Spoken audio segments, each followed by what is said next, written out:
What do you think about youth? Youth क्या कर रही है? आपके जरिए यूथ को क्या मिल सकता है?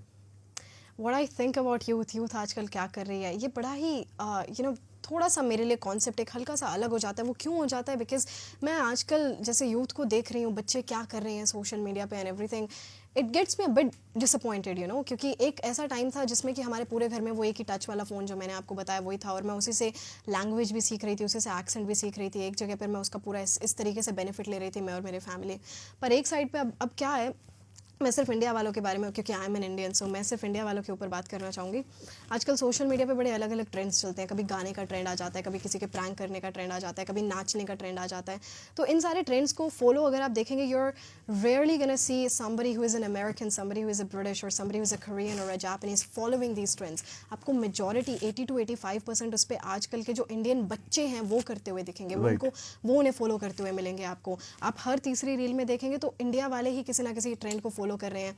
एंड अनदर थिंग इज़, आजकल हर कोई डार्क ह्यूमर वाला, डार्क कॉमेडी वाला इंसान बनना चाहता है कि एवरीबडी इज़ अ सिग्मा। हर कोई कूल बनने की कोशिश कर रहा है, अल्फा मेल। अल्फा मेल बनना चाह रहा है, अल्फा वुमेन बनना चाह रहा है। पर रियल नॉलेज किसके पास है? किसी के पास नहीं है रियल नॉलेज की। जैसे रियल नॉलेज से मैं यहाँ क्या रेफर करना चाह रही हूँ वो ये है कि हम जो सोशल मीडिया पे हम जो बातचीत करते हैं, जो सोशल मीडिया के ओपिनियंस होते हैं, हम उन्हें अपना ओपिनियन बना लेते हैं कि सोशल मीडिया पे हमने किसी का ओपिनियन देखा, अरे ठीक है, हाँ ये हमारा ओपिनियन हो गया। सोशल मीडिया पे आपस में लड़ रहे हैं, किसी भी बड़ी डम चीज़ के ऊपर लड़ रहे हैं, किसी सेलिब्रिटी के ऊपर लड़ रहे हैं। This is what we are doing.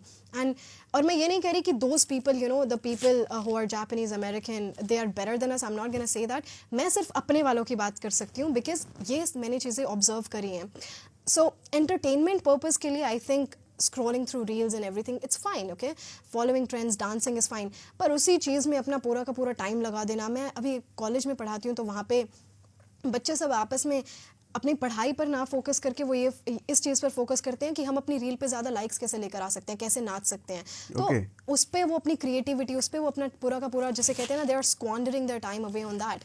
सो और चाइना वाले तो आपको बहुत ही कम दिखते हैं ऐसी ऐसी जगहों पर, गिवन उनकी तो खैर डिक्टेटरशिप भी हो गई। But at the same time अगर हम थोड़ा सा अवेयर हो जाएं कि हम अपनी कंट्री में एक्चुअल में कर क्या रहे हैं, ज़्यादा हम हेटफुल सोसाइटी बनते जा रहे हैं धीरे धीरे, and I am not a very big fan of that. इसका क्या मतलब हुआ हेटफुल हेटफुल सोसाइटी सोसाइटी? का मतलब ये हुआ, किसी को भी आप कुछ अच्छा करते हुए देखेंगे, कुछ सपोर्टिव करते हुए देखेंगे, नीचे आप कमेंट्स जाएंगे तो कमेंट्स में होगा this is the wrong audience, आप यहाँ पे रॉन्ग ऑडियंस पे आ गए। इंस्टेड ऑफ सपोर्टिंग पीपल, आपको हमेशा कोई ना कोई ऐसा दिखेगा कूल बनने की कोशिश कर रहा है, कोई अल्फा बनने की कोशिश कर रहा है। तो एक बड़ा हेटफुल सोसाइटी के टुवर्ड्स हम बढ़ते जा रहे हैं। Instead of that, we are not supporting people anymore, we are not being positive anymore.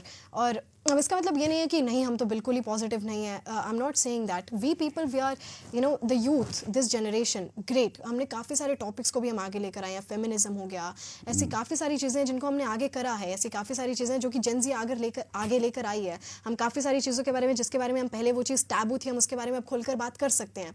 So that's amazing. But at the same time if we realise कि हम एक्चुअल में एज एन इंडिविजुअल हम क्या बनते जा रहे हैं, अगर हम वो रियलाइज़ करें, so I think we can do a lot of great things. अपनी कंट्री को आगे कैसे लेकर जा सकते हैं अगर इन चीज़ों पे थोड़ा फोकस करें।